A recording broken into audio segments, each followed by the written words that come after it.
comigo então a leitura dessa questão que diz assim: a imagem abaixo, que eu tive que colocar ali ao lado, então a imagem ao lado, mostra um gráfico elaborado utilizando o Microsoft Excel 2020.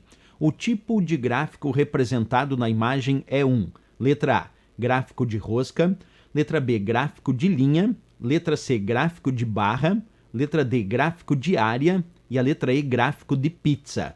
Pessoal, para saber essa resposta, vamos pegar aqui o meu Excel e eu já coloquei aqui alguns valores para a gente criar alguns gráficos e descobrir quais são os principais gráficos do Excel. Então aqui eu tenho janeiro, fevereiro, março, abril e maio e alguns valores ao lado ali representando cada um desses meses. Eu seleciono esses valores e agora nós vamos clicar aqui na guia Inserir do Excel e percebe que aqui nós podemos inserir variados tipos de gráficos e ainda escolher outros gráficos. Mas eu também posso clicar nesse ícone que aparece no canto inferior à direita aqui do grupo Gráficos da guia Inserir, porque aí ele exibe uma caixa de diálogo mostrando os principais tipos de gráficos que eu tenho no Excel.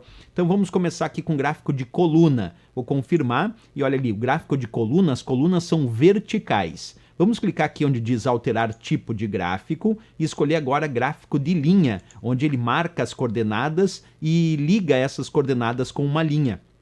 Vamos novamente alterar o tipo de gráfico, gráfico de pizza, o famoso gráfico de pizza que apresenta fatias proporcionais aos valores indicados. De novo, alterar o tipo de gráfico, vamos para o gráfico de barra, esse bem importante para a questão. Olha só, enquanto o gráfico de coluna, as colunas são verticais, no gráfico de barra, as barras são horizontais, como a gente enxerga nesse exemplo aqui. Lembra disso para a questão. Gráfico de barra, as barras são horizontais, no de coluna, as colunas são verticais. Vamos alterar o tipo de gráfico de novo, temos o gráfico de área, que marca as coordenadas e preenche com uma determinada cor a área até aquela coordenada, e temos ainda gráficos especiais, como o XY dispersão, que só marca as coordenadas XY sem ligar com linha nenhuma, então é parecido com linha, só que sem ligar com linha, é o XY dispersão, só marca as coordenadas XY em dispersão.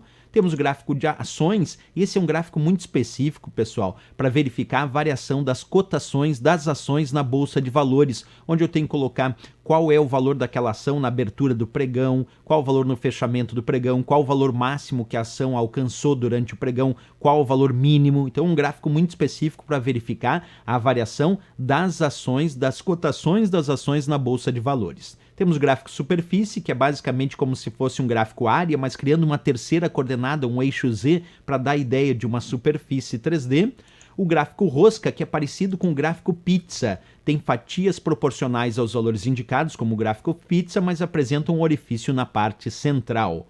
Vamos lá, temos aqui também o gráfico bolhas. Esse é parecido com o gráfico XY dispersão, só que ele representa as coordenadas com uma bolha. No XY dispersão era apenas um ponto, por isso esse se chama bolhas. E temos o gráfico radar, que parece uma teia, representa as coordenadas partindo de uma mesma origem central e as coordenadas se expandem em função dessa mesma origem central, fica parecendo uma teia de fato. Esse é o nosso gráfico radar. Bem, eu vou voltar aqui para o gráfico barra, porque para nossa questão ele é muito importante.